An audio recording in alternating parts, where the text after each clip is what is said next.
That's recording, right? Yes. Okay. You did click the record button. Season 3, episode 2. You would think I would figure out how to actually do this. But We also think we would like nail down a format at this point, but like last time we were doing the fucking Magnets archives, this time we're going to be doing a let's play. So like, you know what? It's our podcast. We can do whatever the fuck we want. So, fuck you. Fuck you for expecting consistency in a podcast for two drunk people. And honestly, fuck you for listening to our podcast. Why the fuck would you ever do that, asshole? Oh God, why are we starting off so confrontational? We're driving away the fan base. It's our defense mechanism because we're going to get very vulnerable during the second half of this. Oh no. Let me go ahead and do some dabbing and parkour. Dabbing, do some flips, some stretches. I'm doing them all. Oh shit. I kicked my laptop. We parkour too. Hang on, we're on standby. I got my headphones. Oh, Icarus, who parkoured too close to the sun. It fucking burnt up. Y'all, let's talk about it. We're the here. Podcast where we get drunk and we talk about games and other things. and other things, but you know, it's 2020. This is our third episode of the whole fucking year. Is it our... You're right, it is our third. Well, we started off the year where everything was bad, at least in TTRPG world. Like, trying to keep up with the news cycle was just clearly not going to work. That was February. It was. And then the next time we recorded was in the fall, I think.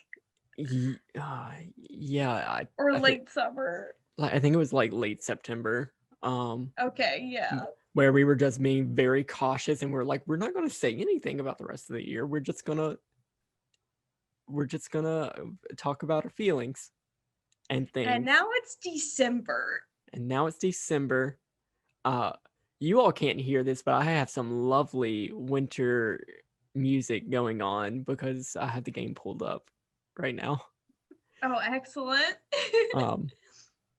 I guess we should just go ahead and say this. During the second half of this episode, we are going to be playing Wild Honesty. It is a party game for deeper conversations because I didn't feel like coming up with another topic for this. Let's talk about it. Which is honestly fair.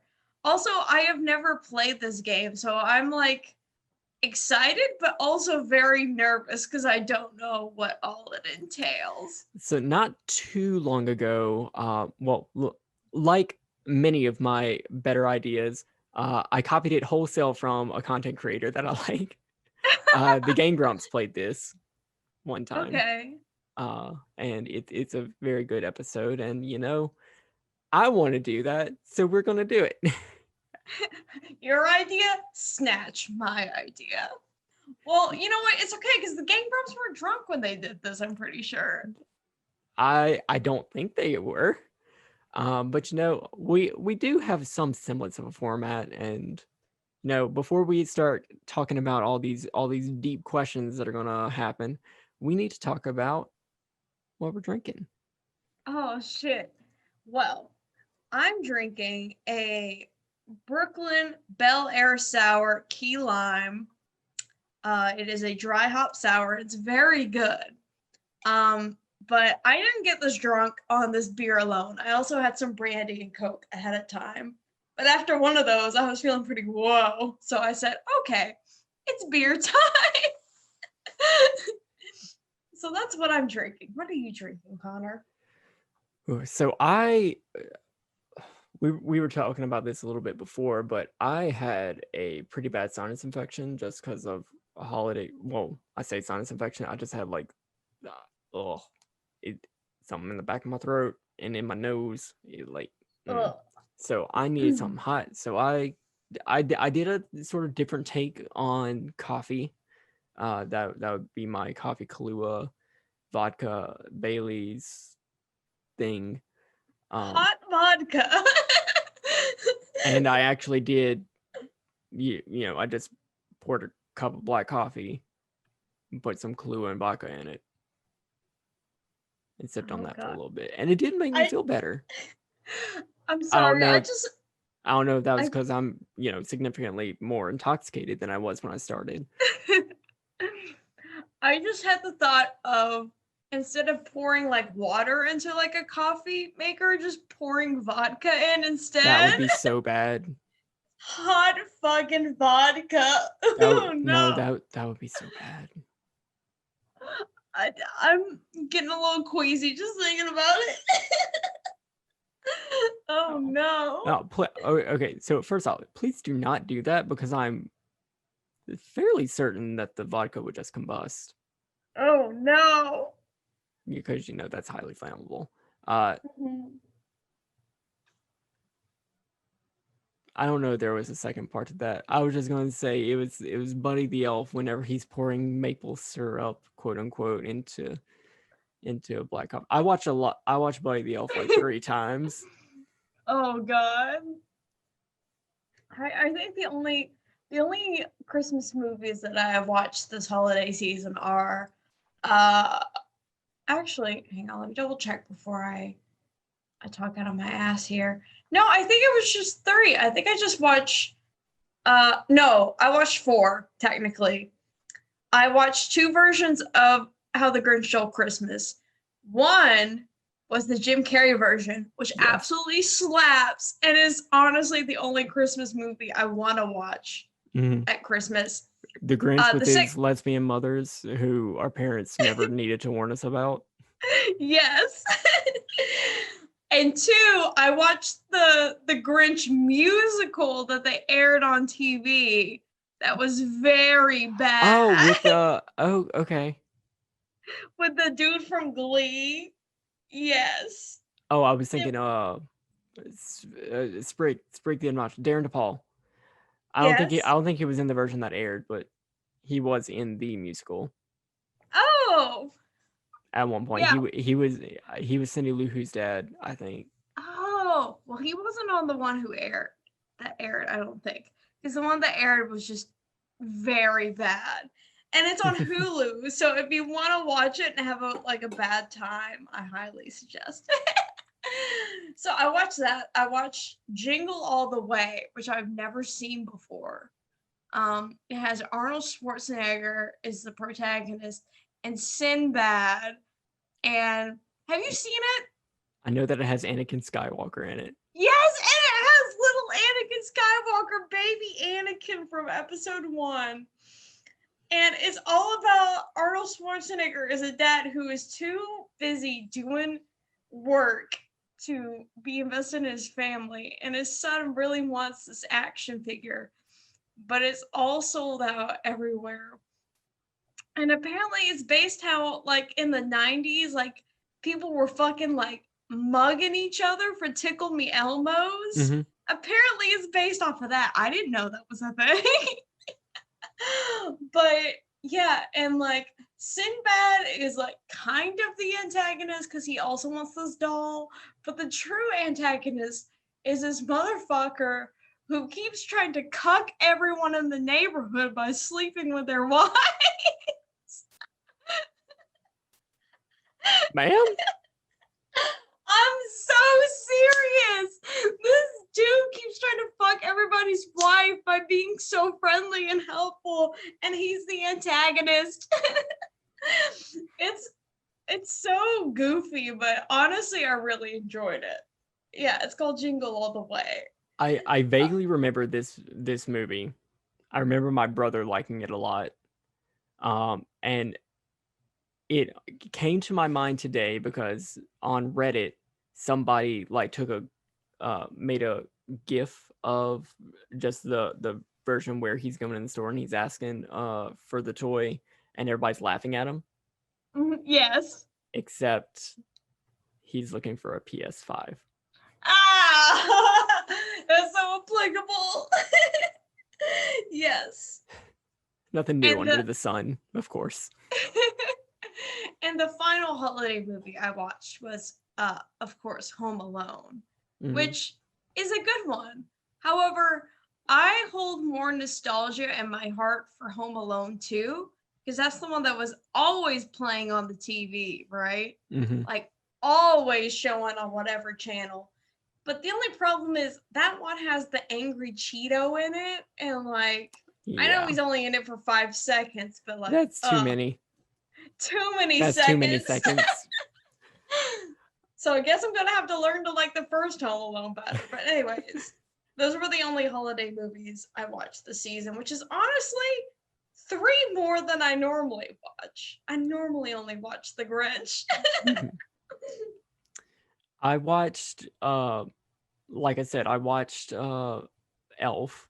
Uh, hmm Not the claymation musical version, but the original live action one. They have a claymation musical version? Yeah, they get Jim Parsons. I think Jim Parsons. That's Sheldon Cooper, right? Yes, Yeah, yes. they get him to voice Buddy the Elf and sing, and Oh. I've seen like 30 seconds of it, and that was 30 seconds too many. Yeah, Oh no. look, the Elf itself ages well. It's good. That's all I need. I also like right after that, Four Christmases came on, where I don't know actors' names, but they um it's a couple, but they're not like to get like they're not married or thinking about getting married or having kids, and they're about to go. Uh, they get seen on TV because like their flights get delayed, and so their parents see them on TV and they're just like, oh well, now since you're stuck here, why don't you come to Christmas? And they say yes to all four of their divorced parents, so they have to go through four different Oh. Christmases Oh boy. and deal with all their dysfunctional families and their kids. And then she's, well, yeah. The horror. Honestly, I like it because it's just a nightmare of trying to arrange which family you're going to go see on every Christmas, Oh god. which sort of tied into my holiday theme for the high shelf thing. Yeah. But anyway, those are the only two Christmas movies that I saw. But Nice. I saw Elf like 3 times because it's good. You know what? Fair, honestly. Also, speaking of high shelf, because you did just speak about it, why don't we talk about some games that we played in Let's do that. recently? We kind of do that sometimes on the show. I, we're classified as a hobbies and games podcast. Why not? Are we? I think I just put us as hobbies because there's no like TTRPG or whatever tag on Anchor. So I just put it as Okay, hobbies. this is news to me. This shows you guys how involved I am in the back end of this.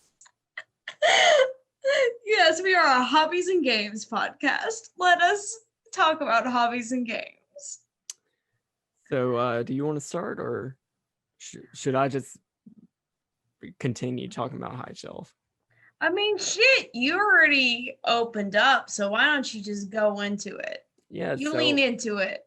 as we are recording, Kylen has yeeted her fiance out of the office where he was doing some stuff for high shelf gaming. 12 days of Beep, beep, actual beep, play. beep. Beep, beep, beep, Friend of the channel. I have a graphic for this now. Friend of the channel. High shelf beep. gaming. Pew pew Beep, pew beep, pew. beep. Beep, beep, beep. First graphic mention. Beep, beep, beep. Thank you, R Squeef. Um, yeah, we a lot of us between high shelf and Consave, Jabroni TV and Jabroni Tabletop. And then my logo is also there separately for some reason. I didn't ask them to do that. But hey, it's there. Um, we all got together and we're running a whole bunch of different games for 12 days, and that's still going on. I'm hoping to get this episode out before the new year, so Oh it'll still be shit. going on. Yeah, we were raising money for the Trevor Project, and Yeah, it's a good time. Ethan and I both did run games Mhm. uh at the point of recording this, so yeah. Hell yeah. I Kylen played has in a played in one. game. Yes, I played in my one and only game for this for this venture because the other games that I wanted to play in were both on the nights that I stream, and I really enjoy streaming, so I didn't want to give that up. Yeah. You you gotta you gotta fuck some girls and some giant mechs. We understand. Oh, listen, it's what I'm about, son. Why don't you talk about your game since that happened first chronologically? Yes, let's go in chronological order. So, the game I played in was on a last Monday. Yes, right? Yes. Yep. Um, so I played in a game of uh John Harper's a hack of John Harper's Laser and Feelings. I forget the people who actually did it. Probably edit this in after post in the about section or whatever. But Thank you, it's Sober Connor. thank you, Sober Connor. You do so much for us. But the name of the game is called Ahem. Oh dang. Bigfoot stole my car with my friend's birthday present inside. Which in this version, because we are on the holiday season, we changed birthday to Christmas. Yes. So, oh dang, Bigfoot stole my car with my friend's Christmas present inside. Which is which uses the lasers and feelings system, which if you're not familiar with it, you have two stats, X and Y, depending on what version of the game you're running. It's a D6 system. You pick a number ahead of time between 1 through 6 to be like your magic number, basically. And depending on what you need to roll in the situation, you either try to get over or under your number. Um, it's super simple, very spontaneous. On the GM perspective, there's virtually no planning ahead besides maybe you'll roll up a scenario ahead of time if you want to use the scenario guide. Um, and it's just a real goofy sort of game, especially this hack of the lasers and feeling system, which uh, the plot of it is very clearly in the title. Uh, so you don't really need much to go off ahead of time. But I played in that game with so Ethan ran it, my fiance Ethan. Pew, pew, pew, Uh, pew, pew. also friend of the channel, Heather, Katrina, Pew, pew, pew. uh, Dom, Dwom Pew, pew, of pew. Dom Henderson fame, and also someone I've never played a game with before. Her name's Taylor, but she goes by Potato. Um, Pew, pew, pew. yes, thank you for all the boo boo boos.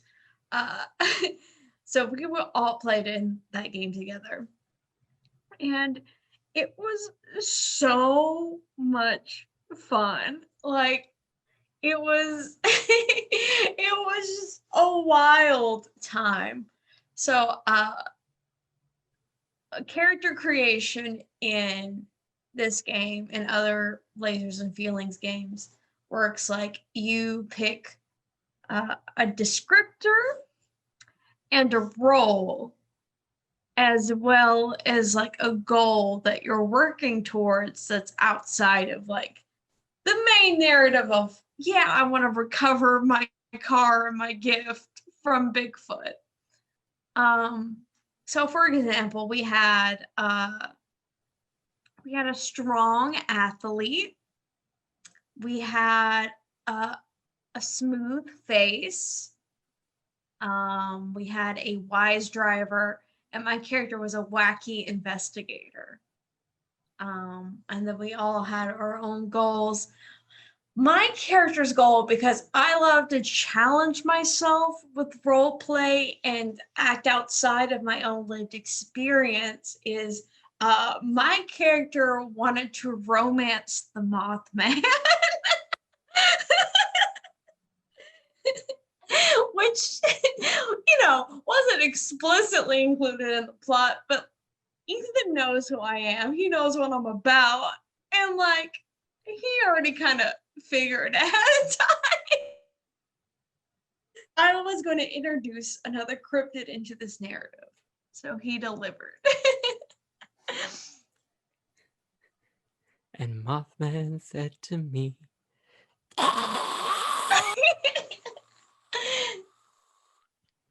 And it was the sexiest thing I've ever heard. But that game was just so much fun. It was so goofy. The energy was just so good. And even though that group of people had never played a game together in that capacity, we just meshed so well. And I just want to give like a special shout out to Dom, because he is my friend, just for being so dang funny in these streamed role-playing games. Like, really coming up a show, because he was playing as, I mean, spoiler alert for if you haven't seen the VOD, which I highly encourage you to. It's very funny. Uh, he was playing as, not as Bigfoot, but as Bigfoot's dad, disguised as a human.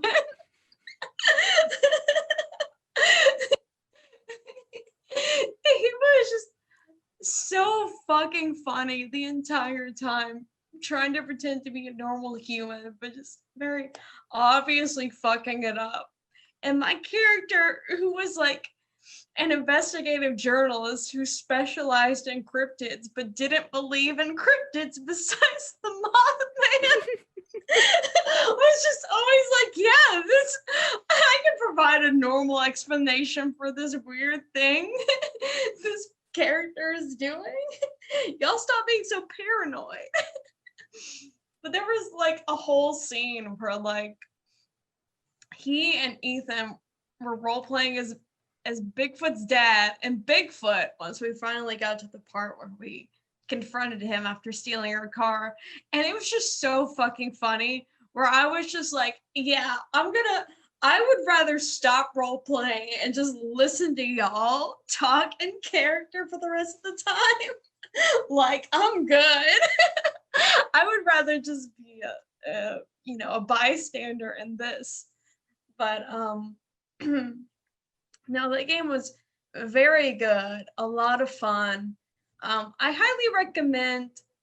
I think Lasers and Feelings, like the system, is just like super easy to get into in general. It's very rules light, narrative driven, improv driven. But that game, like that particular hack of the system, is just very goofy, funny, and just, if you like cryptids, it's a real good time. There's also some sequels to that system by the same creator, which I'm not going to get the titles exactly right. So maybe Sober Connor will have to correct me, but I'm pretty sure it's like the other two were like, oh, dang, Mothman moved into my apartment. He said it was only going to be a week. And also, oh, dang, my alien neighbor is a conspiracy theorist, something like that. But they're all just very goofy hacks of Lasers and Feelings, and sound like a lot of fun, and I want to play them in the future. But yeah, had a very good positive experience participating in the 12 days of actual plays, and on that stream we got to the $1,000 mark, so very good and fun and cool. How was your experience experience running a game. Yeah, so I did not have the opportunity to play in any of the games because number one, I didn't know if I was gonna be able to participate at all. Uh, and then all the games that I did have availability for were full at the start. So Mm. yeah, but I did get to run a game that everybody and their mother has been suspecting that I was going to run at some point since the moment the Kickstarter happened. And that was Becky Aniston's Bite Marks system. Woo. It is a Power by the Apocalypse system where you play out as a pack of werewolves and deal with shifting pack dynamics. Awoo. I ran a game for Ethan, pew pew pew, Pew, Blink, pew. Blink Dog 182, pew pew pew. Not Katrina. Katrina did the tech. Rich from High Shelf Gaming, pew pew pew, and a new player. I say new player as in before me running, they had literally never played a TTRPG ever. Whoa. Their name was Brandon. Pew, pew, pew. And yeah, we played out some werewolves. Like I said, for me, there's nothing. For me, somebody who is very like wants to be organized, very much wants to know what I'm going to be doing, when I'm going to be doing. Arranging holiday visits is one of the most stressful things that I do every year. Truly. That's going to be even more complicated whenever you're a werewolf. So I made the whole I did not make the whole thing about like trying to schedule your holidays around being a werewolf, but like the one tradition that I want to base the thing around was you can spend the holidays with whoever the fuck you want. But the full moon in December, you got to spend it with the pack because you're going to be turning into a werewolf anyway. You might as well, but like get all the wolves like back home together for one night, and then you could go do whatever the fuck you want with your holiday. One night, ultimate werewolf. One night, ultimate werewolf. And I wanted to do a little mystery around like, oh well, there's everybody in the pack was together last night, but like there was an attack in town. There looks like there's a rogue werewolf. One night, ultimate werewolf. Hey, young, you can figure out what's going on, sure. But the thing is, that's not what the system is built for, and it's not what any of the mechanics really lend themselves to. The mechanics are all about dealing with each other. Like most of the moves are player on player and are all about like dominating and disobeying and fucking. Oh.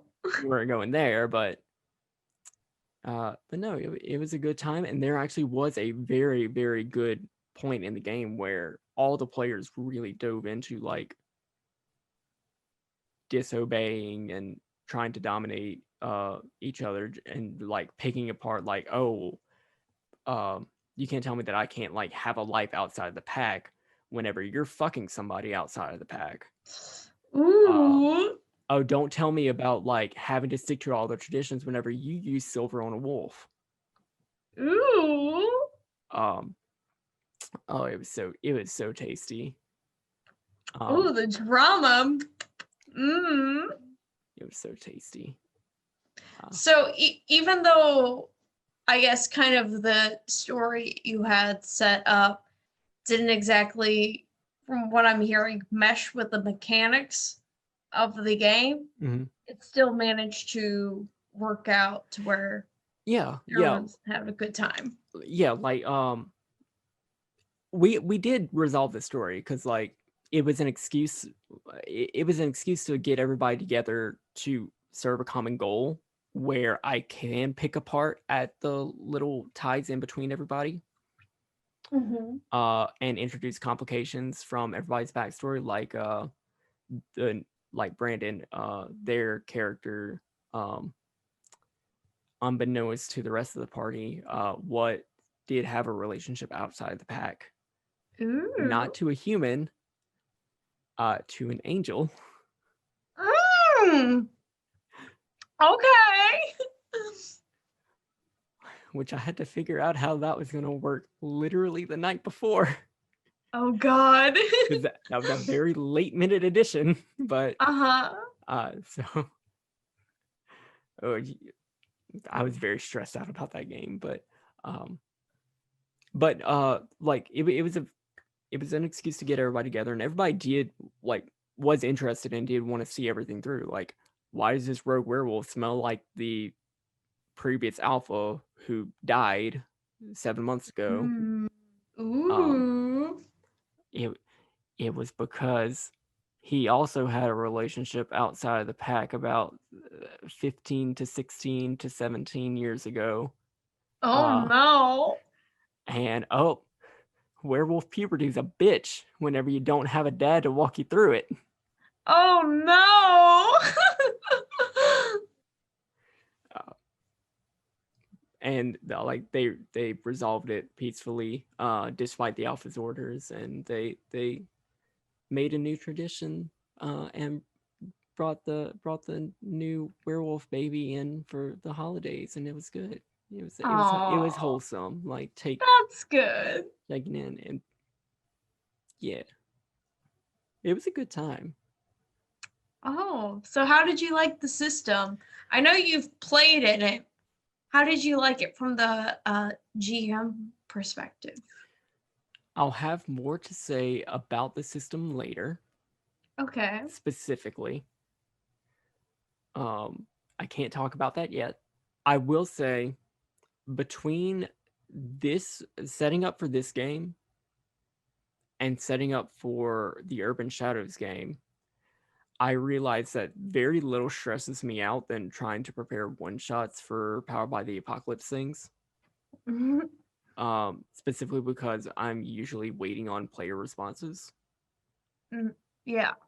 uh, until the very last minute, which is very hard for me to prep around. So I don't know if I'm going to be trying to do any one shots, um, of a Powered by the Apocalypse system anytime soon. Because Yeah. that's very stressful, and I don't know if I have the energy to keep doing that. From a That's fair. from a GMing perspective, I really liked running bite marks. It's kind of weird because, like, again, I I want to like do the D&D thing where I'm like, oh well, you're trying to figure out what's going on here, make a perception check or something. But instead, I have to like figure out, like, do I just give it to them, or do I try to goad them into using a move? Because again, the system is very focused on, like, all the basic moves are just player on player stuff, and there's very little Yeah. player on environment stuff. Um, Okay.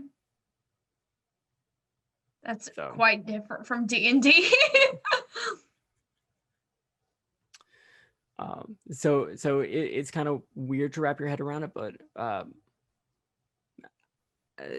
once once you just get moving, I think it goes pretty well. Um, I would do it again. Hell yeah. I would do it longer term. Ooh.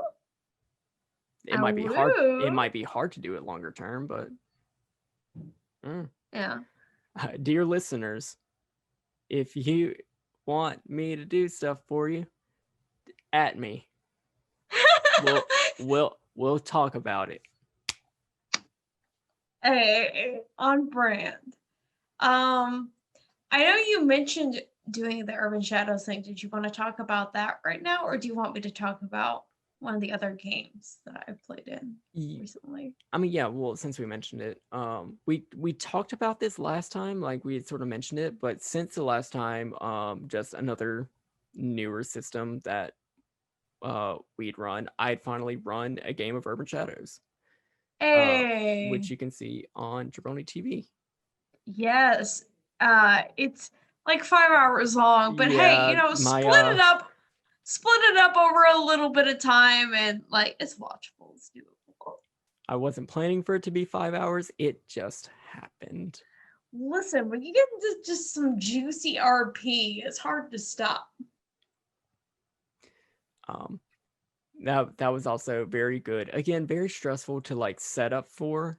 Especially Mm-hmm. whenever I hadn't run any Power by the Apocalypse, and it was like, oh well, how do I make sure that the mechanics are touched on in a way that's good? Um, but I think it turned out really good. It got, I mean, it seemed like everybody really liked it. Yeah.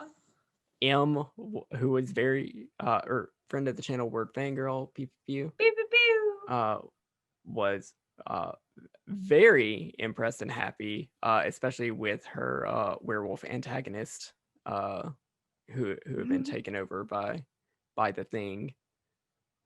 Uh, like she had mentioned multiple times that she really wanted to get like art commissioned of that. Ooh, that's fun and sexy. So that made me feel good.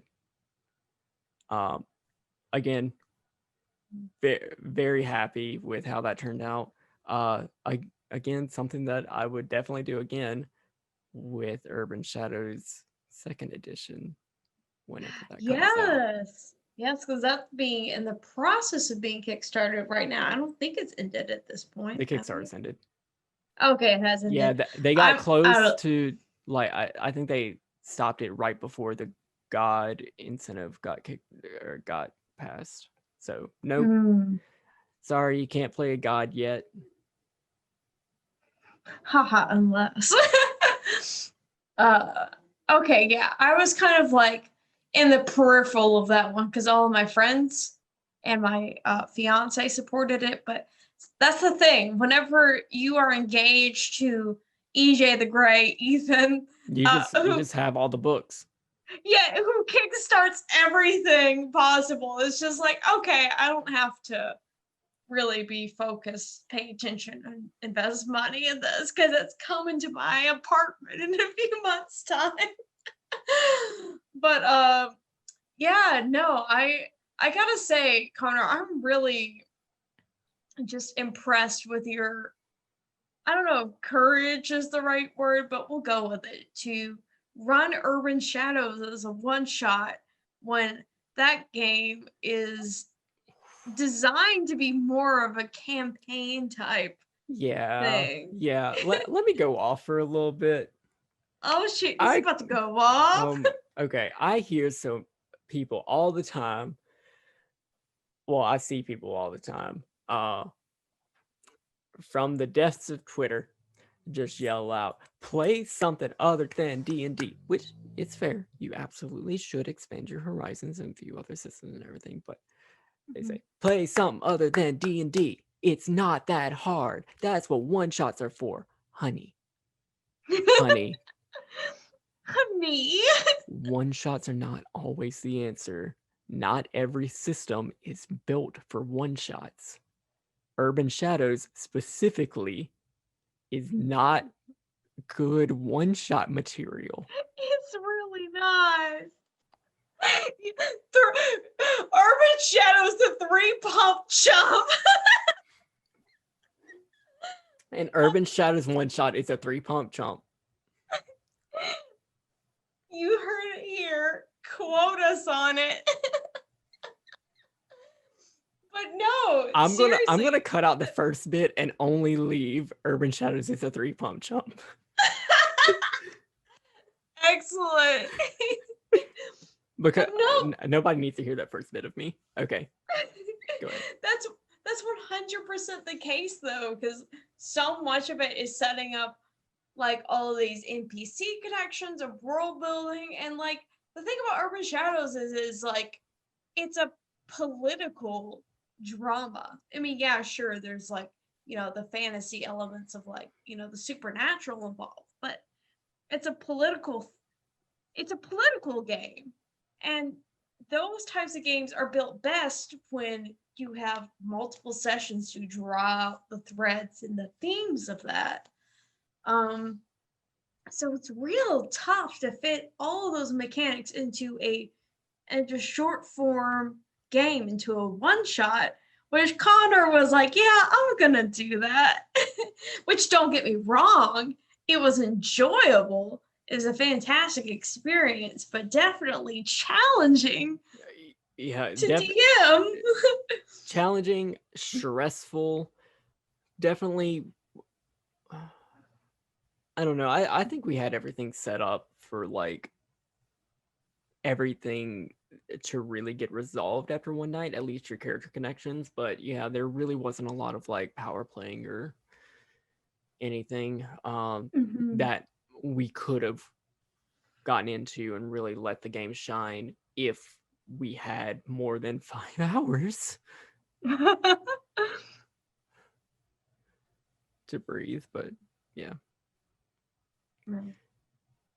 Yeah. Well, those are the new systems that I tried. You've got Lancer. Yeah, I got a couple things to go into. We'll go into Lancer first because chronological order. So, you know what's just a real sexy type setting to play into? Giant mechs. Fucking mechs. Fucking Mechs. mechs. Fucking mechs. Listen, y'all. I have been playing. Okay, I played in one session of, but might be panning out into something greater in the future. Who knows? Of Lancer by insert publisher here. I'm a little drunk. Um, which is kind of an interesting sort of like, it's very hybrid like in terms of how the gameplay is. So when you're in the mech and you're in combat type scenarios, it's very D&D like. Not necessarily in how, it's not necessarily mechanically similar, like in a one-to-one fashion, but it's like crunchy in the way that D&D combat is crunchy. You can even give it like Pathfinder levels of crunchiness. It gets pretty crunchy. In terms of, because you have like multiple weapons, multiple things you can do in a turn. Like there's like, I'm not gonna remember the names of them, but there's like quick actions and like long actions, and you can do a movement and two quick actions or a movement and a long action. And there's different quick actions and different long actions. So there's a lot that you can do combat wise. That's a lot to keep up with for sure. But with my first time playing and having just like, a quick reference with the source material, I didn't find it to be too complicated. But yeah, definitely on the crunchier end when it comes to combat.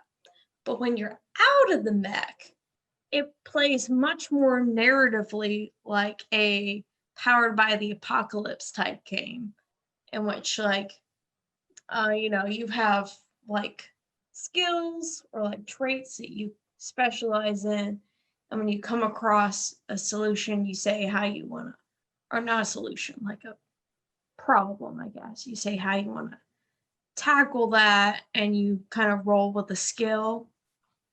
And it's kind of, you have like number ranges like Powered by the Apocalypse, where it's like a failure or a complicated success or a total success, right? Yeah. So it's a very interesting amalgamation in which it kind of scratches both itches, right? Mm-hmm. So if you're feeling more like on the, you want to get into the crunchy combat side of things, you have that and with the mech combat. But if you're feeling more like, I don't want to do as much math, I want to get into more story type shit, you got the out of mech sections, which are really fun too. And honestly, the one shot I played in was just a great time, a great introduction to the system, and the people I'm playing with, um, it was just really fun. So the game was ran by friend of the channel Tankstein. Pew pew pew. Pew, pew, It pew, was pew. me. It was Blink Dog 182. Pew pew Pew, pew, pew. pew. It was fuck. I'm sorry. I'm gonna be so forgetful. Deadman 619. Pew pew Pew, pew, pew. pew. And it was also don't look up how long I'm pausing for this one. Don't leave it in. Don't leave it in because I'm pausing so long as I'm trying to figure out as I'm trying to remember who the last person was. This is so bad. This is so bad. Oh, and it was also the goth amp Pew, pew, from pew. the channel. Yeah, it was just a real heckin' good time. I'm a fan. I've been on a real mech kick lately, anyways, just because Mm-hmm. the video game I'm playing on my channel is mech related. So I just having a real good time with the genre in general. Um, Also, we're getting to the point now where not with this level up, because in this game you level up after every mission. So like after every session you level up, which is fun. Okay. So not on the first level up, but on the second level up, you can start getting a new mech frame. So you get like a whole new mech basically on the second level up if you keep okay, how to explain this? So like with every level up, you can basically put points into like a certain like mech build. And so if you go like I guess like two, it's not necessarily points, but like two level ups into one mech build, you can get a whole new mech frame, which has all of its different shit compared to the like original mech frame you get. So the one I'm currently leveling into is called the Goblin. That's the name of the mech frame. All And right. I swear I didn't do this on purpose. I didn't do this for a branding thing. But Mm-hmm. the kind of like the main mechanic of the Goblin mech is that you can combine your mech with other people's mechs.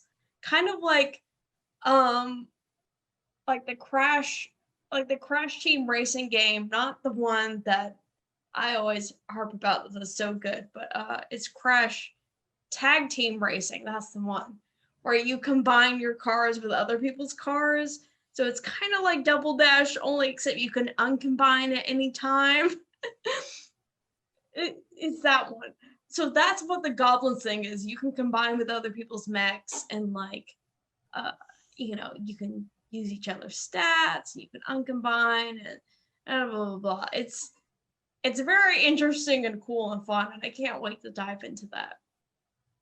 Uh, so I'm super excited to play more with this system because even though it's definitely on the crunchier side of things in some respects, which I'm kind of crunch avoidant in most circumstances, but for this I'm like, okay, yeah, this is fine. And luckily the Roll20 character sheet is actually like fairly good, so I can rely on that to do most of the math for me. But yeah, I'm excited and diving more into it if we ever play some more, because setting up campaigns is difficult, especially in the year of our It Lord 2020. it really are. But yeah, my review of Lancer, it's a sexy system. It's pretty sexy. Oh, the reason why I very Bless you. much like my current setup that I have going on is I have a what they Bless call you. in the system. Bless you, lady. Oh, it's called a talent. One of my talents is bonded to where I basically get +1 to like do pretty much anything. If I'm in close proximity to whichever character I'm bonded with. So like with my mech build, if I'm literally attached to someone, we're literally bonded. So the fucking stacks. The stacks, baby. So yeah, I'm looking forward to it. That's a fun and sexy system. You have another one. Yes. So another one shot I played in recently was for a system called For the Honor. Which if you don't know anything about it, it is basically heavily She-Ra inspired, like the new She-Ra cartoon, which I haven't seen, but I have been recommended to watch by multiple people, especially by the person who ran this particular one shot, which was my friend Dave. The Advanced Stick. Pew, pew, pew. Yes. So, For the Honor is a diceless system. Whoa. Whoa, right? That's new content for this, for me, for this channel, for this podcast. It is a diceless system, so it's mostly collaborative storytelling, with some mini games, with also some coin flipping if you need to resolve some shit. So I was in this one shot with, hang on, I'm gonna pull up the group message so I can get everyone's names right so we can properly shout them out. So it was me. It wasn't damp because this is a GM-less game. Mm-hmm. In here was the Advanced Stick, Dave, BPBU, Vale, who is Villa Viceroy, BPBU, and also Taylor, who goes by the Whimsy Machine, BPBU. Yeah, so how this game works is there are 4 different factions. There's the Resistance, the Legion, the Kingdoms, and the Wild. So the Legion and the Resistance are like directly competing against each other for the attention of the Kingdoms, basically. Because how this world building is there was like this war between the Resistance and the Legion, and the Resistance lost, and the Legion kind of took over a lot of the kingdoms and everything. The Resistance is like building back up, and they want to stop the Legion because the Legion's kind of the bad guys. It's kind of giving me Phoenix Dawn Command vibes. Yeah, a little bit for sure. Yeah, so both the Resistance and the Legion are trying to get the attention of the kingdoms to like either be, to be on their side basically in the fight against the other. But there's also the Wild, which is kind of not affiliated to anyone, but is also kind of like a free agent that could be swayed to any side. So your character picks a faction and you get like 2 superpowers basically. That you can choose from for a list or make up your own. And yeah, and the game is basically a series of mini games, which the order in which, so basically depending on how the order is, one person is like, okay, we're gonna do this mini game, and there's like prompts for it that tell you like how to do it. Most of it is just like prompting questions to kind of fill out the scene, and you ask the other person and they supply information, and you kind of bounce back and forth off of each other or multiple people if it's a multiple person scene. And if it needs to, there sometimes be like a coin flip involved, but it's really just more of a question and answer type game. But these questions are designed to like build this narrative and like get you to a point where you jump to these different mini games to where it basically fills out like I think in the game they call it like they want it to be like a 3-episode arc basically of one of these She-Ra type adventure dramatic shows. Okay. And where you're basically like warriors or in the game they call it precepts, which is like a gender neutral term of prince slash princess.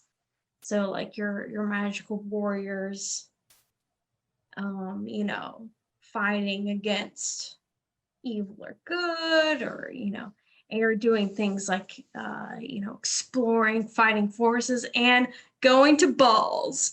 Going to balls is an important part. There is a dance mini game. Absolutely.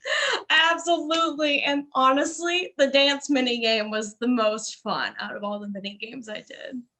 And I gotta say that system is so much freaking fun. Um, Way different than any TTRPG that I have played before because it is a diceless game.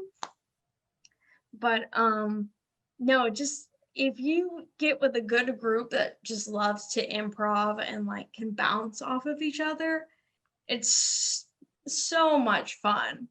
Um I had a great time playing with the people I played with. And also, the system is incredibly sexy, and you can definitely build up some good romantic tension, a la She-Ra and those types of, you know, the type of media that you're going with.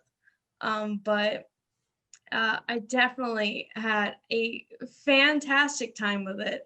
That's a system that is definitely that's a system that works, I think, probably better for one shots than for extended campaigns. Because, like, its whole thing is that it kind of relies on everyone being on opposing factions. Hmm. Because if everyone's in the same faction, you're not going to have the conflict that you need to kind of like carry out the game, right? Yeah. And and by the end of it, there is kind of like some resolution to where if maybe not everyone's necessarily on the same side by the end, which for our game, that's kind of how it resolved, that we were kind of all more on the resistance side by the end of it. So if not everyone's necessarily on the same side, there is at least some sort of conflict resolution to where if you picked it up the next game, if you picked it up for like a second game, there's not going to be as much like juicy faction conflict, which is what it really kind of relies on. So For the Honor is definitely more of a one-shot system, but oh man, it's super so much fun. And the group I played with were super invested in the characters we created and was like, damn, we really want to like continue this. Maybe this isn't the best system for it, but these characters are so good. So right now we're in talks about how do we how can we continue this narrative with this system, a different system? So anyways, this is my heavy recommendation for the Honor, which is a very fun game. All right. And do we want to talk about any other games or streams, or I'm good on my end. are you still doing any stream games Um, Infrequently. We just infrequently? had one session for masks again, which is very good. But Okay. yeah, that's kind of on a whenever we can meet hiatus. uh, but I am ready to go into a break if you are ready for that. um I guess I just, yeah, I'm still doing indoor adventures. I once again got bored of my character build because I think well, honestly, I'm just bored of 5th edition characters. That's fair. Um I'm doing a ranger this time because Tasha's really did make the ranger not better, or yeah, better. But also just like more interesting and more adaptable to different kinds of games. Um, Yeah. and it made a lot of sense, and it made it so I'm not just a fighter who shoots a like three attacks around after spending two turns to actually get set up. Oof. Yeah. So I have more options, so I'm more present in the games, which is honestly just better. Hell yeah. Ugh.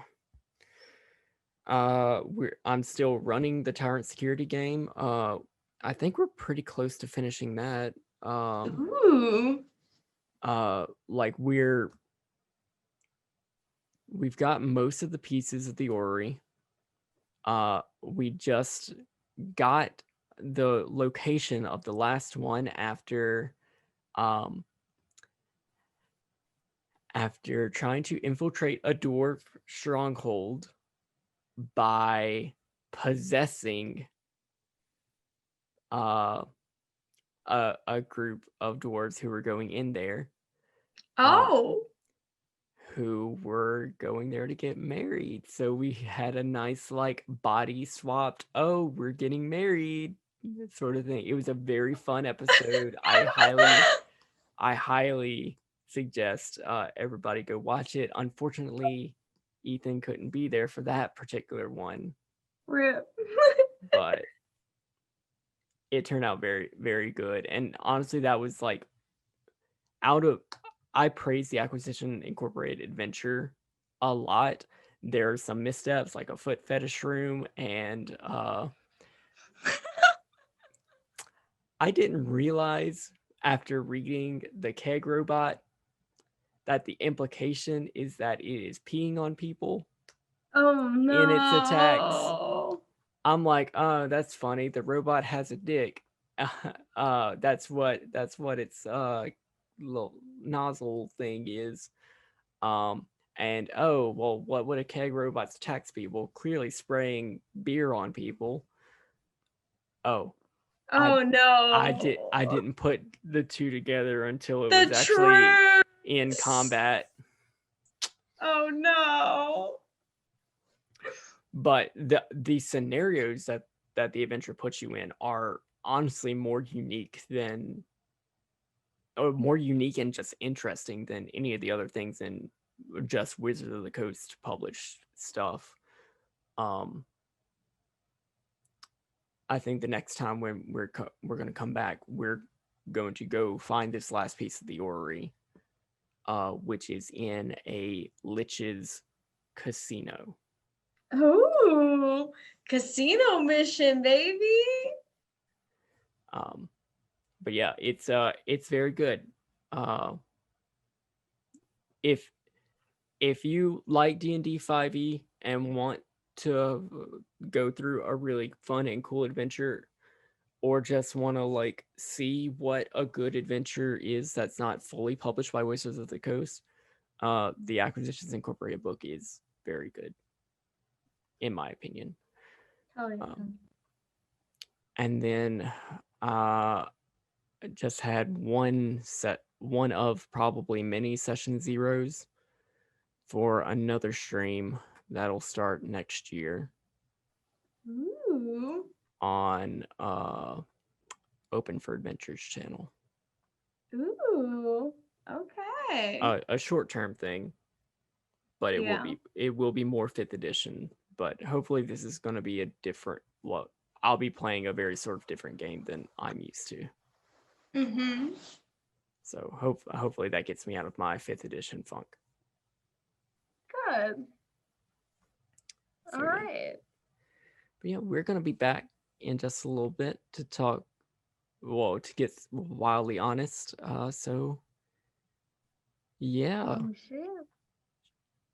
Okay, what are we gonna do for the break? I've been listening to this fucking winter holiday wild honesty music for literally the duration of the episode. I think I need to subject our viewers to a little bit of that. Yes. It's and it's like very calming. It's like the calm snow level music in any video game. So, uh, you know what? I want to just put a little particle effect, a little snow particle effect Oh, over here. that sounds peaceful. Yeah. Let's do that. Goodbye. Bye.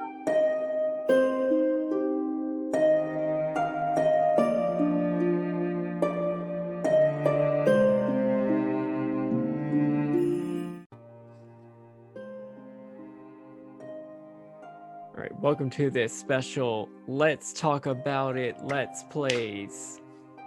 Hey. So yeah, I didn't want to come up with an actual topic. I just thought that this game was cool and we could probably just like talk about it and get into some deep conversations while we play through this game. Yeah, I don't know much about this. I've never seen this game played. I've never played this game. But I'm excited because Connor and I have been friends since 2013, which is a long time. But I don't know. I don't know what this is gonna dredge up. I'm nervous. This might lead into some of the same conversations that like spawned Let's Talk About It. Ooh, you might be right though. We're gonna have to make a separate podcast. Or, I mean, if this turns out to be a like sort of backdoor pilot for a Let's Talk About It Let's Play channel, like I'm not gonna be mad about it. Oh no. Not mad at all. All right. Kylen, are you ready for some wild honesty? Oh, I mean, shit, I guess. Okay. I poured up another drink, so I think I'm good to go. Okay. So just for all of our listeners' safety and for our own, this game does have like fun and serious questions. If at any point you think that the subject matter is too serious for you, I'm going to split this up into segments on Anchor, so you should just be able to swipe right and it'll take you to the next like section of this, or like the next chapter or something. If I figure out how to do that on YouTube, I'll do it there as well. And then for Kylen and I, just if a question is something that we clearly don't want to get into, you'll just notice that there's a cut in the video and you're not going to see any of it. Okay? Cool, everybody? Yeah. Open door policy, baby. All right, this is Wild Honesty. We are playing the version that is on Steam. I don't know if there are other versions, but we are playing the one that's on Steam, and it was $20. And so if you want this party game, that's where you can find it. That's where we found it. This one says Winter Holiday Pack. Yeah, yeah. So there are like separate like packs. I saw that there was a summer, autumn, and a winter version, and you know it's the end of this godforsaken year. And we're both coming off of celebrating our own holidays, so I figured this was like the most appropriate for us to catch up with. For sure. Also, the music that I've been listening to for the past like 2 hours, very calming and very nice. This is very chill. It's very chill. All right, you ready to begin? Yes. Okay, do I press the all players ready button? Yes. Okay. Oh, you already pressed it, so it's already loading. Okay. Ooh. Oh, how do you want to define us? We had to define our relationship. Do you think we're close friends or intimate friends? We've had some very intimate conversations. Okay, let's go to intimate then. Warning, these questions can get emotionally difficult. Please confirm with everyone that they want that right now. Let's yes. go for it. Okay. How many questions? 35 minutes sounds good. Okay, so the full 7? Okay. Yeah. Are there any categories you don't want?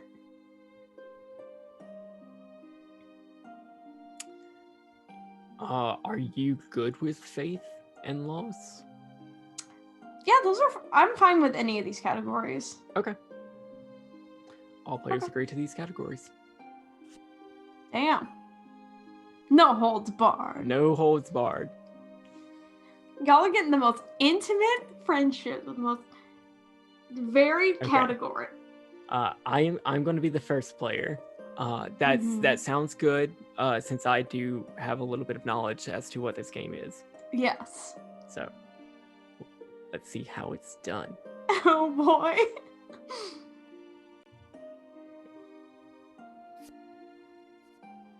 Okay. Kylen, guess what sound this is? Okay. That's a cow. That is a cow.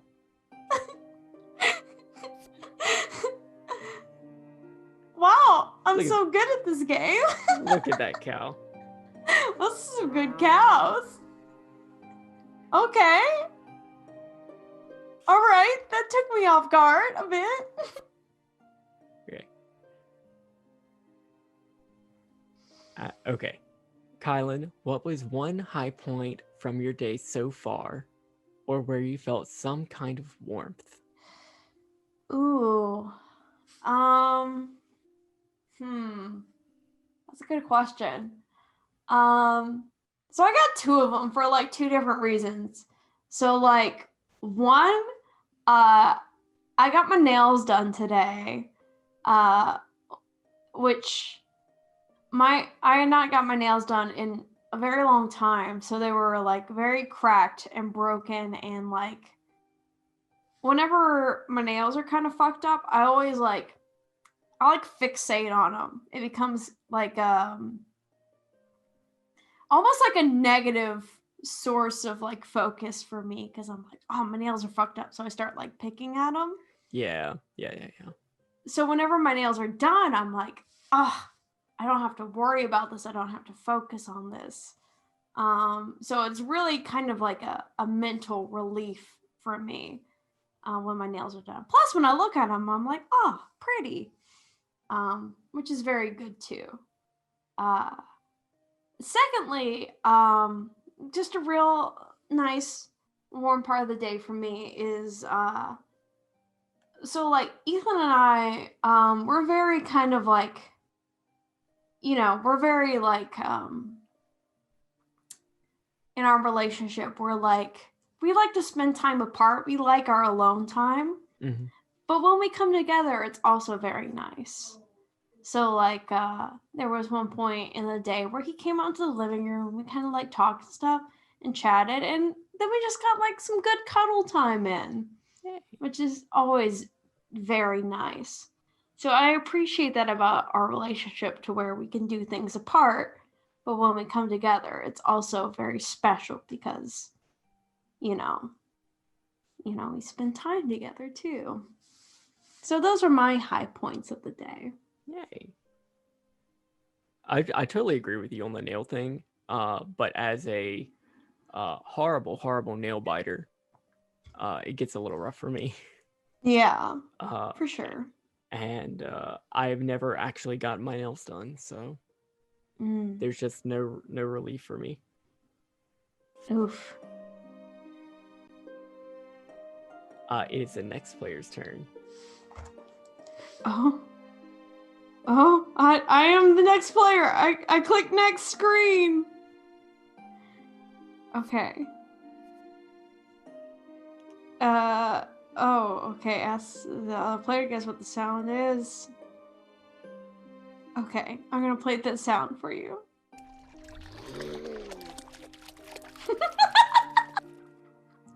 Do it one more time. Okay.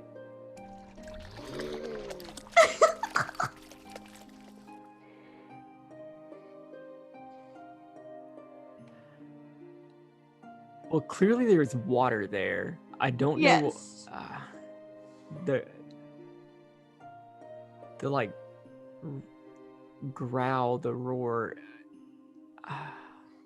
I don't think it's something that I'm familiar with. Uh, my Would you first like a hint? my first guess is going to be hippo, but I don't think that's it. Yeah, can I get a hint? Oh shit. Well, I was gonna say, this is a mammal that lives in the water. A mammal that Um, lives in the water that it has has that's. its fur. It has fur. Maybe that'll help. Do it again.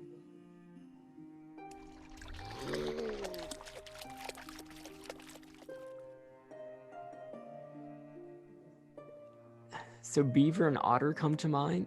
Mm-hmm. Is it a seal, a sea lion, or a No. walrus? No. It's none of those. Okay. Huh. Okay. You're very close with your original guesses. If it's very close to a hippo, Okay, maybe not your original guess, but your second original guess.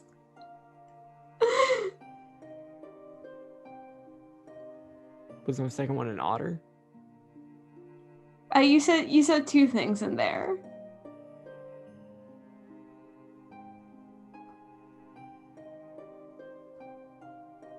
Oh, is it a platypus? No, but you're so close.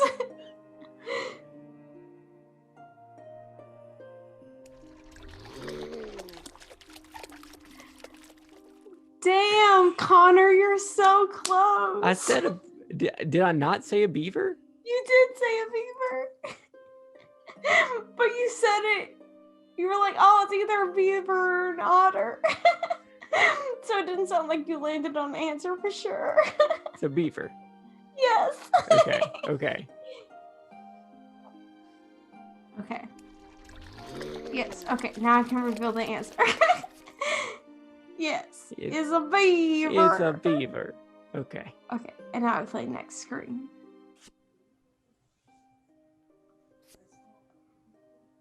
Oh, what's something you want to share that you learned this year?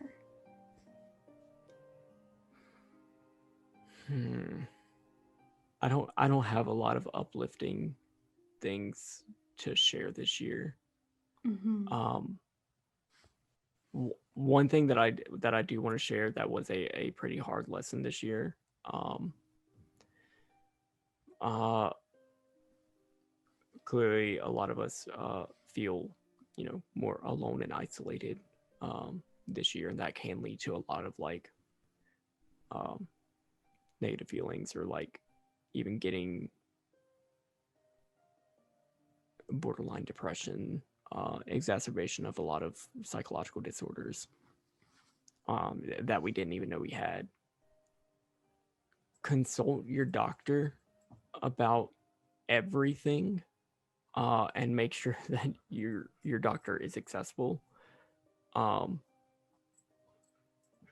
and know that just because some medication or some sort of treatment plan works for somebody else that you know, even somebody within your own family, um, just getting on the same pills as somebody else does not mean that it'll solve your problem, and it does not mean that it will not make your problem significantly worse. Mm. This year I did seek out medication for anxiety and depression, which has gotten significantly worse for me. I got on the same medication that my mother is on, and ended up having a panic attack that lasted for 3 days straight. Mm. Um, and couldn't get a hold of my doctor at all. That was fucking terrifying. For sure. It just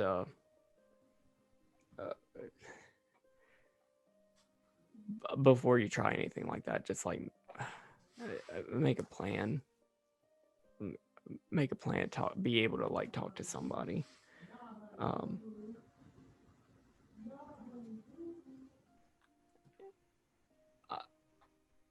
I the way I resolve that is I just like stop taking the medication that he prescribed, but like don't. I'm not going to suggest that for anybody. Mm-hmm. You should definitely talk to them before doing anything like that. But like, man, that was fucking scary. Um, and honestly, a little bit more depressing. I can imagine, yeah. Well, I am relieved that you are on the other side of that. I mean, how much deeper do we want to take the mood? Are we getting wildly honest? I mean, that is the name of the game, but of course, it's all up to you.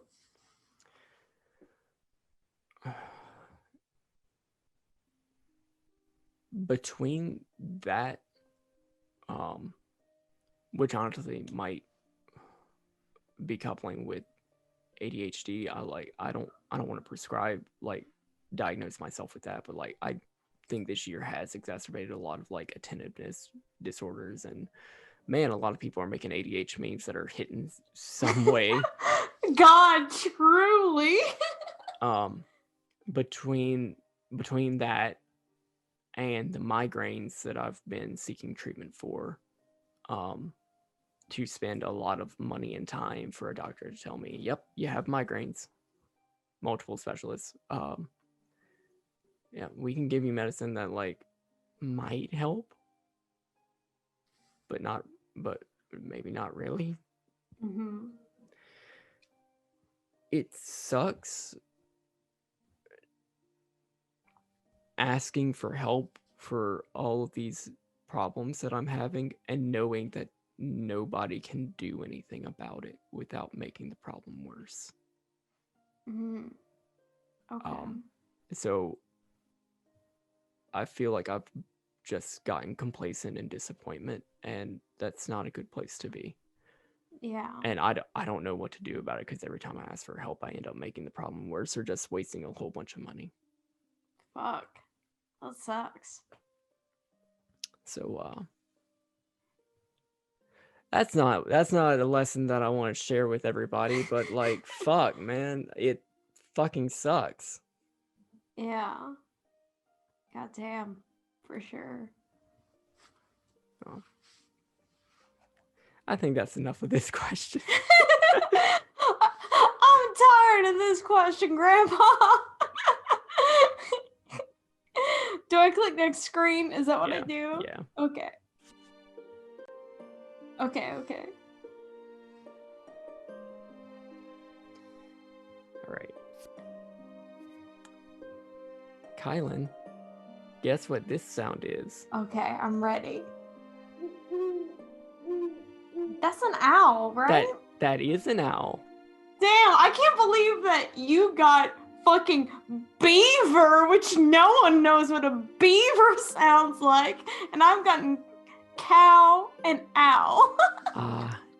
The owl, nature's perfect predator.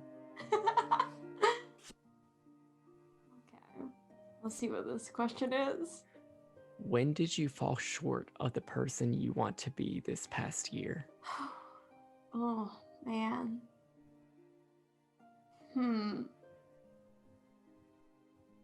Like, probably in so many ways, but like, let me try and narrow it down a little bit.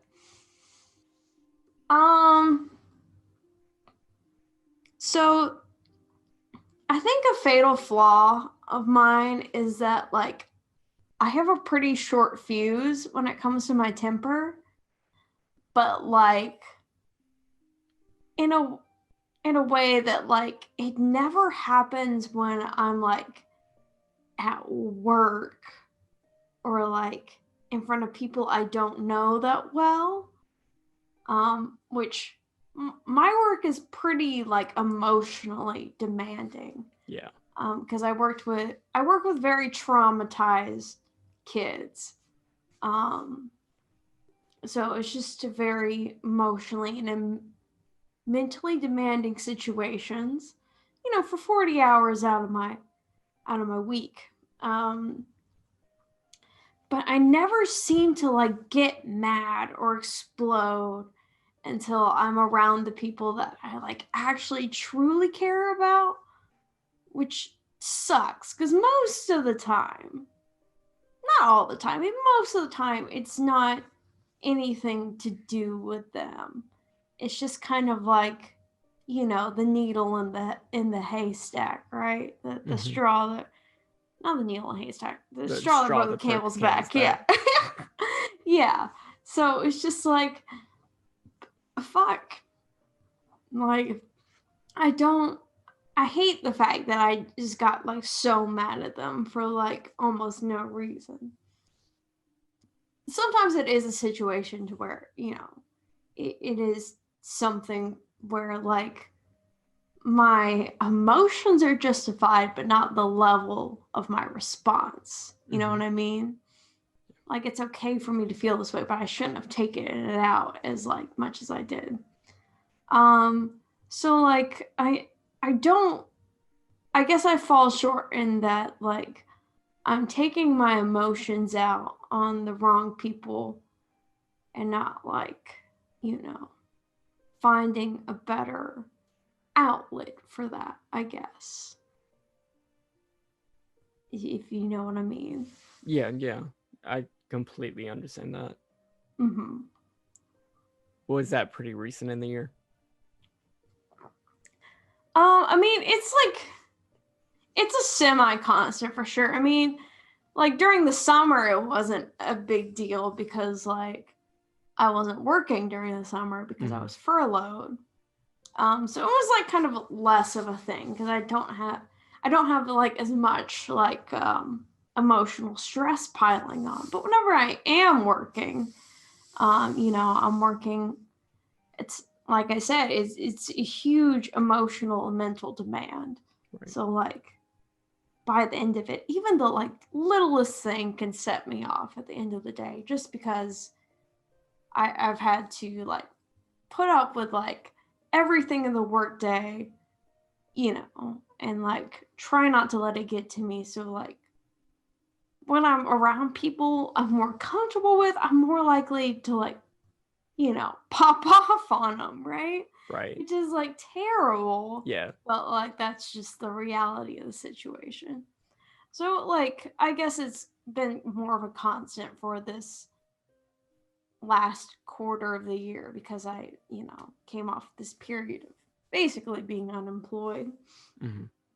And then just everybody being stressed generally.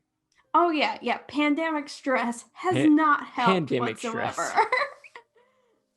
It's definitely exacerbated the situation for sure.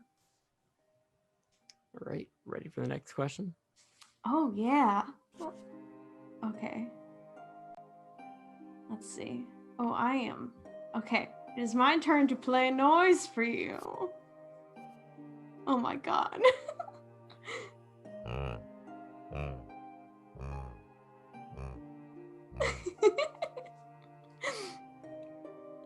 Do it again.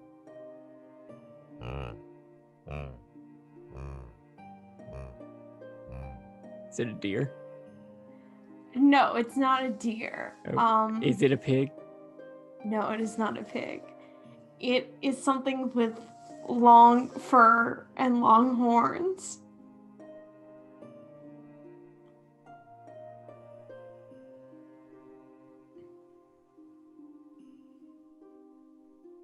I think it might just live on the Eastern Hemisphere. I think. Do it again.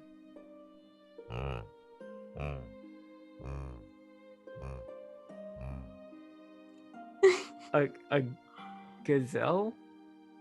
No. Not a gazelle. Not a gazelle. Long fur and long horns. Yeah. They're pretty cow-like, but they're not cows. Do you need another hint? I do. It starts with a Y. A yak? It's a yak. The fact that you've gotten beaver and yak, and I've gotten cow and owl is just. I think yaks are Western Hemisphere. Are they? I could have sworn they were just like in like Mongolia or some shit. I might be thinking of bison. Oh god. Okay. Okay. Answer this. Riddle me this, Batman. Okay, next question is about values in the present. Are you I'm all cool okay? with that. Okay, I'm okay with that too. Okay, I will show the question. Oh no! Oh no! So this one is: are you affected by darkness and seasonal depression? If so, in what ways? Fuck. I don't know what it means by "are you affected by darkness." Seasonal depression, not really.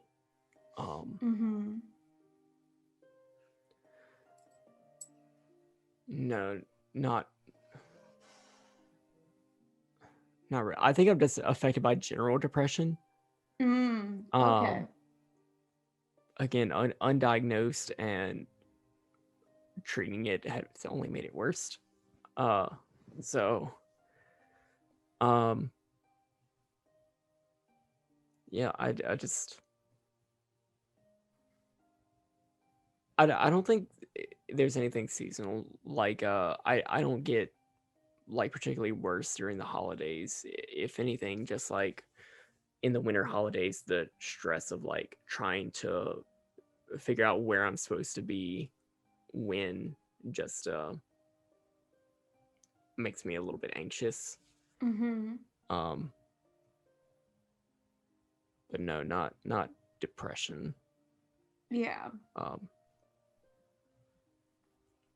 I have noticed recently, just like during the year, between TTRPGs, video games, I have noticed just like, losing interest in the things that once brought me joy. And just like taking a long, hard look at the fact that I am very isolated, and and even beyond just like that, just like uh, just like being quarantined and everything, that just like I have a tendency to like disconnect and just isolate, ghost, which just makes things worse. Yeah. Which I'm trying to actively fight against. But I don't think it's seasonal depression. No, I don't think I'm affected by that.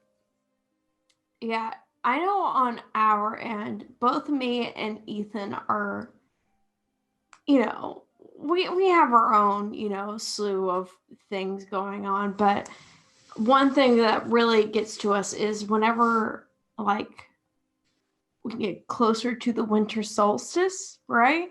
And the daylight hours get shorter, especially since where we're located. We're located in New York, which has a tendency to get darker quicker. I noticed that it definitely has an effect on both of our moods. Yeah. Right? Yeah, definitely. Like, for me, again, going into the ADHD thing, I always need to be doing something. If I'm not distracting myself, then I'm left alone with my thoughts, which is terrifying. Right. And it's also just like, if I'm not doing anything, then I'm not growing myself. I'm not making anything, and so I feel like I'm wasting time. Yeah. And I notice that just like whenever it's dark, like whenever 5:30 hits and it's just like dark and I don't have something that I'm like doing, I start to like get very anxious and almost panic. Yeah.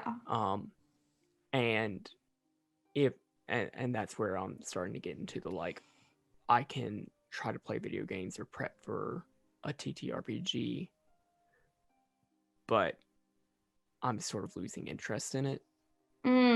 Yeah. Or like I can try to do this to just like have something to do, but like, am I really finding enjoyment in it? Which the answer is usually I don't know, or probably not. I think the like darkness It's just like, should I just go to bed, or do I really just want to sit here? Which is, terrifying. But if that's what they mean by like darkness, depression, then yeah, I guess the answer would be yes. I know for me personally, it's like I have a harder time getting started on things because I'm like, oh God, the investment of energy, I don't know if I'm ready to commit that. But when it gets darker quicker, right? To me, it feels like it's the end of the day, even if it's 4 o'clock, because that's what time it gets dark around here is 4 o'clock. So whenever it gets dark out, I start to assess in my head, okay, what have you done today? And then when I realized, I've done like nothing besides, maybe get out of bed and eat and whatever, it's like, oh, well, you've wasted the day.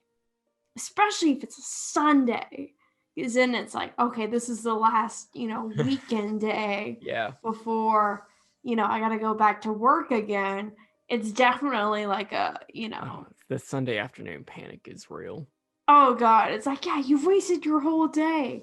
Even if I'm, if that's not necessarily the case, it's just like, when it gets darker, I'm always just doing that. Okay, what have you done today? And weighing if it's been enough or not enough, depending on some arbitrary standard. So, yeah, I'm definitely looking forward to the summer when it's brighter longer, for sure. Definitely. All right. Let's go to the next screen. All right, Kylen. Okay. Let's see what sort of common animal I get this time. Kylen. Can you name this sound? Let's see.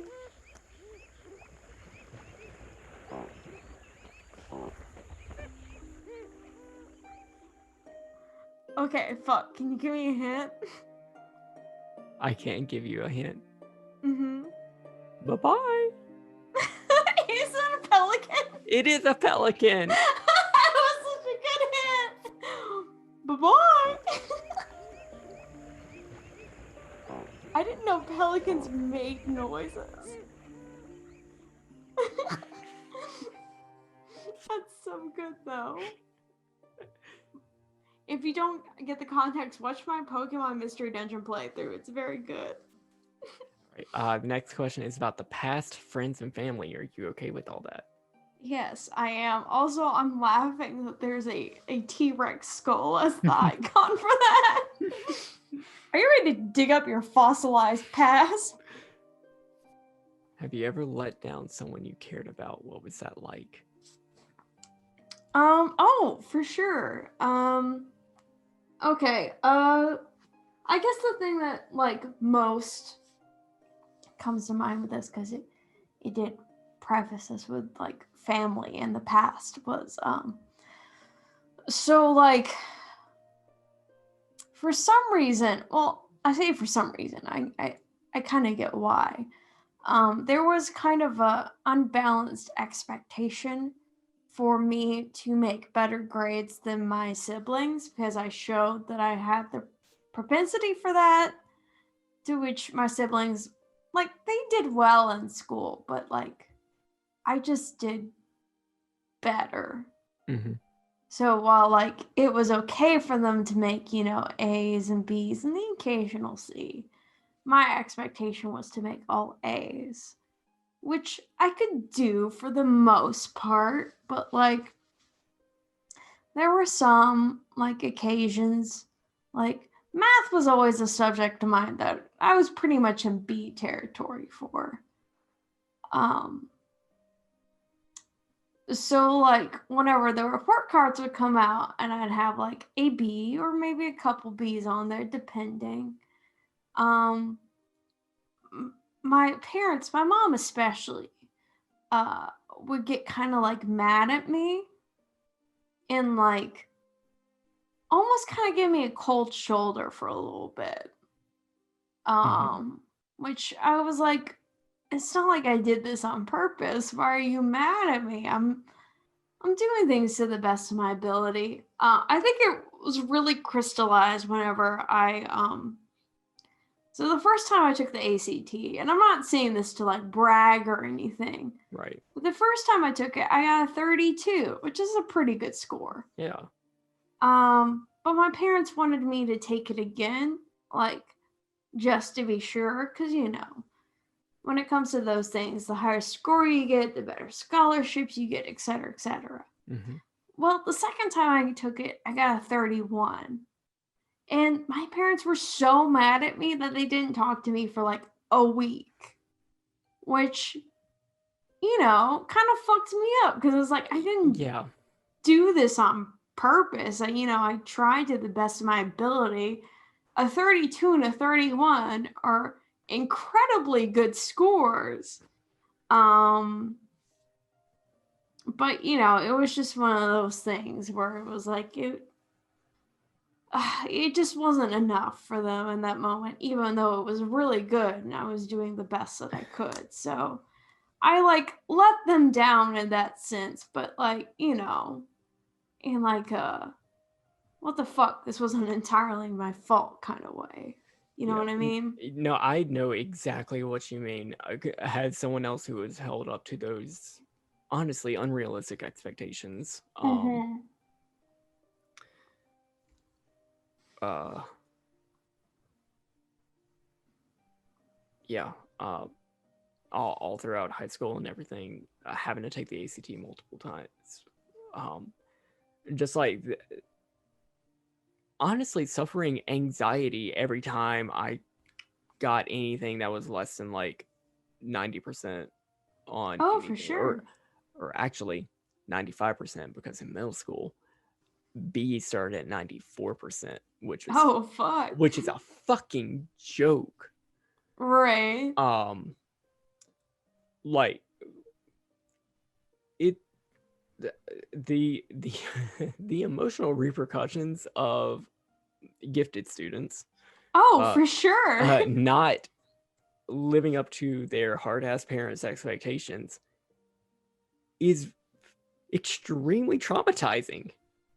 Definitely. And I am very certain that most of my things right now with anxiety, always having to like be working on something or creating something,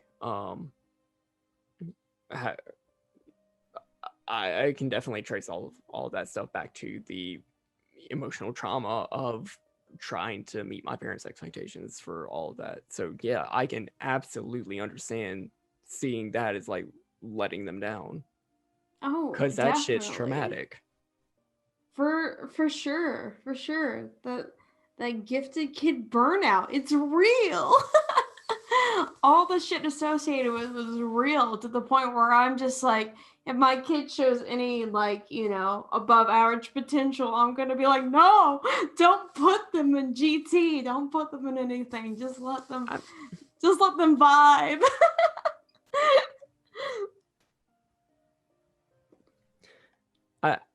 I think I still would, not because like I had those expectations for them, because I don't want to put any expectations on any hypothetical spawn that I create. Mm-hmm. But like I I would have been bored. Yeah. Um, I know that I would have been bored in elementary school, and even like in college, um, I didn't do what you and Ethan did, doing a thesis in my last semester, but like I know I had been done with most of my core curriculum and my honors curriculum, and I was bored. So I was like, you know what I'm gonna do? I'm gonna pledge a frat. I need something. I need I need a stimulation. project, fuckers. Fair enough. Yeah.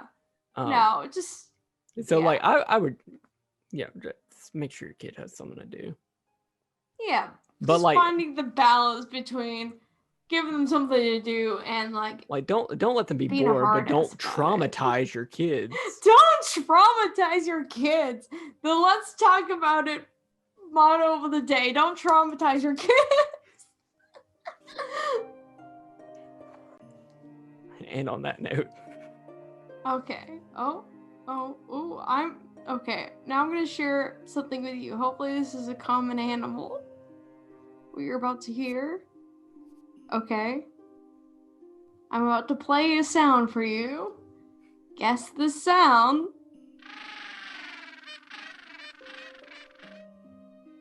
a duck. It's close. This is a flightless bird.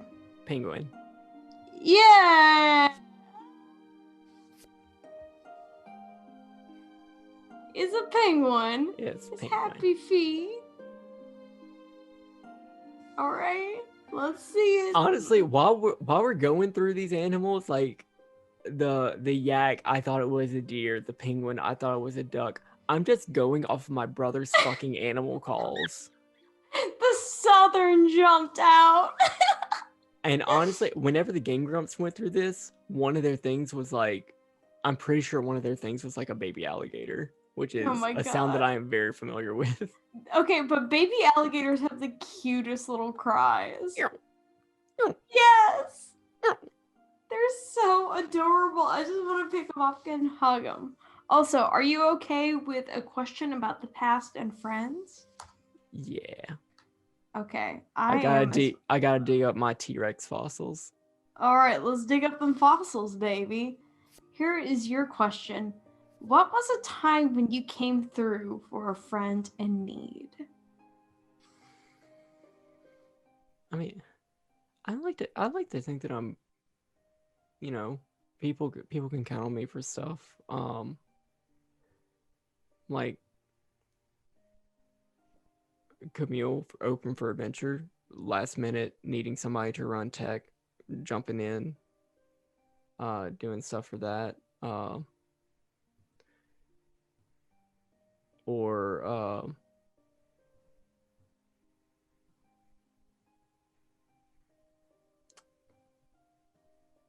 you know, late at night, somebody needs a ride back home from the airport or a bar. Like, if I'm not asleep, you can definitely call me. I'll be there. Or if like somebody gets in a wreck, and just needs to get picked up, like I will make time for you. Right. Like, all those things are things that happen. All those things are things that I've done for for Camille.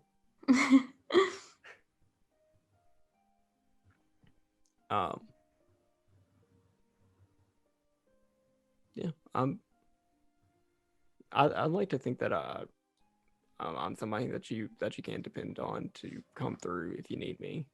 For and sure. if I'm available, like I'm not gonna leave you hanging. For sure. I have had to come to terms that is not always a reciprocal relationship with everybody, but Definitely. Definitely. That was a lesson that I learned hard time in college. To where I would put all of my emotional energy into making sure that someone was okay when they wouldn't do shit for me on the inverse. That was a lesson that I learned coming out of that 3-day panic attack. Because the main thing that the doctor said was make sure you have a friend that you can just talk to. And, you know, it was the 3rd day. I am going to take some of the blame for this because clearly I'm not just going to well I clearly was not in my right mind for a lot of this. But like if someone if someone tells me, hey, I'm in a 3 day, I'm in a really big panic attack, like that's fucking heavy. Mm-hmm. But one thing that uh this friend and I had talked about was, hey, I've got these lights that I want to hang on my back porch, but I need to, drill a hole to hang them up. Why don't one day you bring your power, if you want to bring your power drill, we can do that, and then I'll buy you lunch or whatever, but we can just like have a day to just like do a project and like have do stuff. Mm-hmm. And so I like asked like, hey, can you? This is like day one of the panic attack. Hey, can you come over on Sunday whenever you're not busy? Um, and we can hang this up. Like I, because me, I'm like, I'm alone. I need somebody to talk to because I'm freaking out. Right.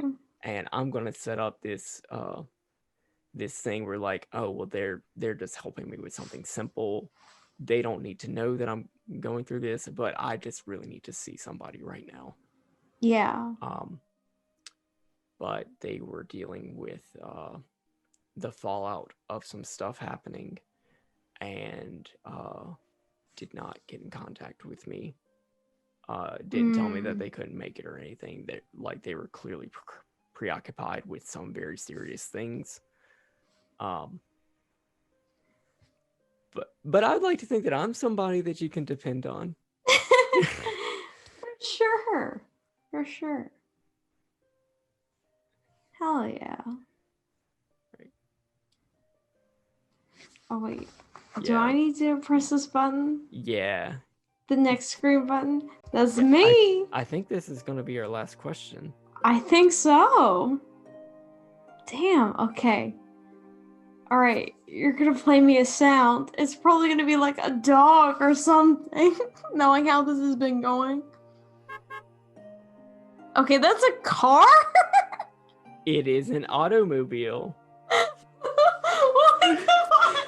The fact that I've gotten the most common animals and Okay, you shit did on get the a face pelican. You did get a pelican. Okay, the pelican was the one that I was like, huh? But even then, I guessed it in one, which I guess that means you're better at getting clues than I am. But the fact that I've gotten the most common shit and you've gotten like beaver. Yeah,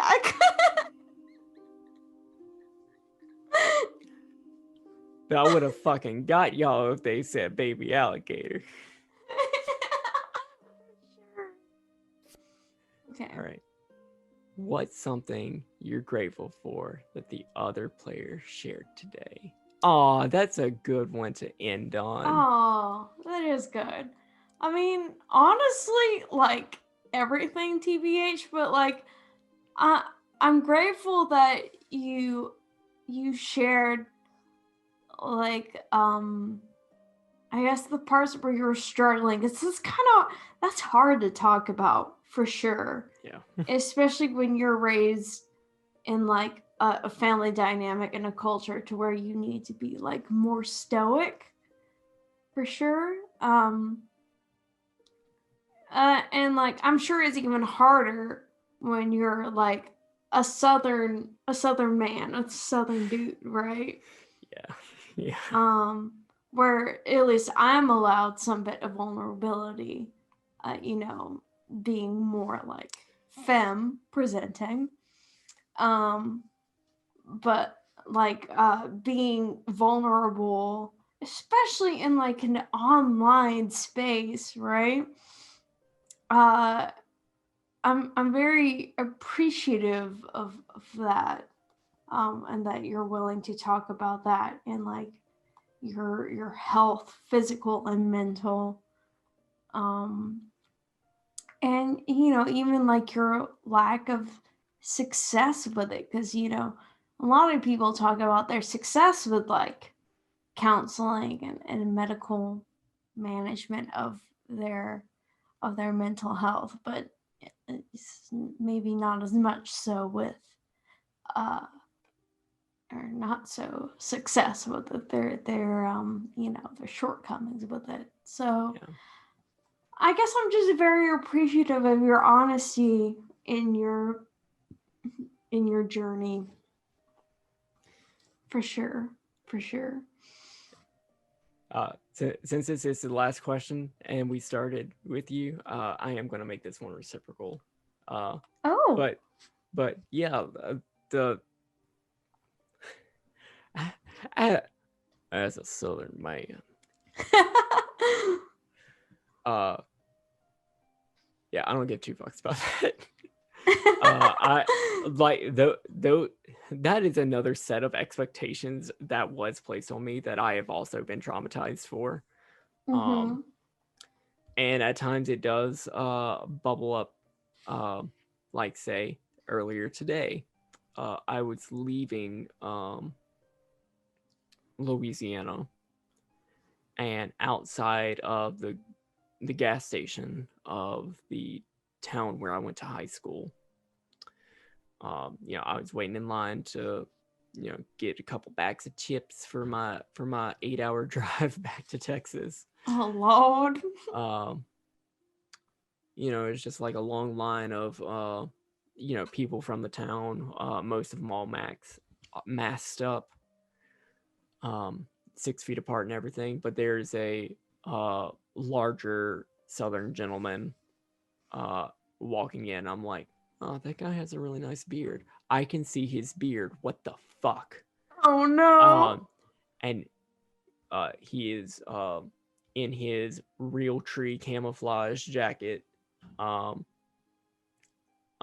his faded jeans, holding a can of Michelob or a case of Michelob Ultras, Oh and I just like see that his eyes are like digging into me. I'm like, oh yeah, I'm this lanky pale dude in flannel and black skinny jeans, with fucking shave size in his head, uh, masked up and waiting in line. Like, oh, I don't belong here, even though this is where I fucking grew up. no. Right. Um, I've I've been, you know, bullied for being gay whenever I'm not. I have been mm, just a lot of things about, well, sexuality and gender, where do I fit in and everything. Um, then I got over it Mm-hmm. because like, you know, it's just a lot of I understand that the source of a lot of my trauma is trying to fit into expectations that were presented for me, that Mm-hmm. some I can fulfill and some I can't. And Right. that's why I'm very grateful that you talked about, specifically your struggle, like with your grades and everything, Yeah. with your family, because that has always been such a important thing to me. Mm-hmm. Is that I always needed to keep up a 4.0 or 4.7 in high school. Oh God. Uh Yeah. oh no. My high school thing was 3 dual enrollment courses, 2 AP courses, and uh, yeah, and honors. Jesus. Trying to do student of the year, like it's fucking awful. God. No 18-year-old and under needs that I was pressure. sep- I didn't turn 18 until I got in college. No 17-year-old and under needs that pressure, y'all. Um, I know I'm preaching to the choir here, probably, but Jesus. but like even now, um, even like in my career and just trying to do content creation, every my early life was so built on being superlative in everything that I do. Mm-hmm. Um, that like growing up and realizing that, oh, you actually don't know everything. Yeah. You're A not lot, the best. you're You're not not hot shit. you're not the best, and like continuously trying to be the best in everything that you do in all these fields that you are not an expert in, that you are um you're just going to end up actualing people on the internet to death. I don't, yeah. And you're going to piss off like so many people, and also yourself, because you're, struggling. You were trying to live up to these expectations that you've set for yourself that are unhealthy and dangerous. So I am really glad that you talked about that, because that is a very deep thing that I am personally struggling with all the time, and I'm constantly trying to like, tell myself that it is okay to just do things for fun, to, admit that you need help, that you're, learning, and that sometimes you just can't do things, or that you're just not going to do a good job with something, but you can still try it, do it. Yeah. And sometimes it's going to turn out good, sometimes it's going to end up a big pile of shit, and that's okay, because you're still learning from it. Yeah. Not everything is 100% the first time. Yeah. And it shouldn't be. So yeah, I'm very happy that you shared that struggle. Hell yeah. Relatable struggles, baby. Yeah. Well, that was a fun game. Damn, yeah, I gotta say that this game was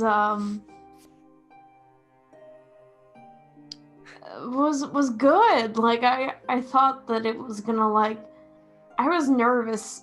I thought I was gonna hit like much harder. Not to say that it didn't hit like hard, but I thought it was gonna I thought we were gonna personal attack. I thought that we were gonna get into some lost stuff, which could have hit really hard. I was also kind of like secretly hoping that we would get into some faith stuff, just because I know that you and I have differing opinions on faith. Oh yeah, for sure.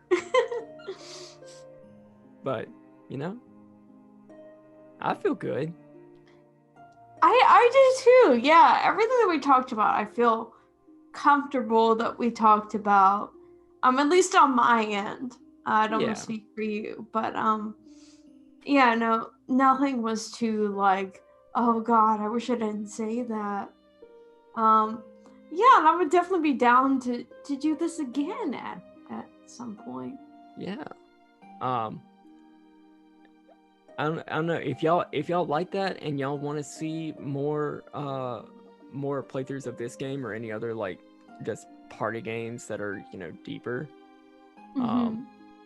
Let us know, and we might do that. But I think for season 3 we're just gonna keep doing some experimental shit. Yeah, why not? 2020 has been weird. Why can't we be weird? But yeah, everybody, thank you all so much for talking about it with us. If you like this game, go download it. It's $20, and clearly they've been adding new content for it, like the winter holiday pack. I'm sure there'll be more stuff. Play it with your friends. Oh yeah, and if you like us doing this, we can even do it like seasonally, apparently there's different seasonal packs. Yeah. So maybe like in spring, whenever it gets to like Easter, Passover, whenever all the marshmallow peeps are out, we'll do it again. Yeah, whenever we start taping the peeps to Stockley's door. This I is a don't joke even- that I don't even like less than peeps. 10 people will get. I don't even like these peeps. I don't know why they keep taping these peeps to my door. But you know, they just want to give me peeps. The way that you do that is just so good. The way Well, that less than 10 people will get this joke. Gotta like throw my hip. So our yeah. I'm imitating our honors director from college. Yes. You're doing an amazing job at it. Well, I think Kylen's dying, so I think we're gonna call it here. But everybody have a wonderful new year. Party hard.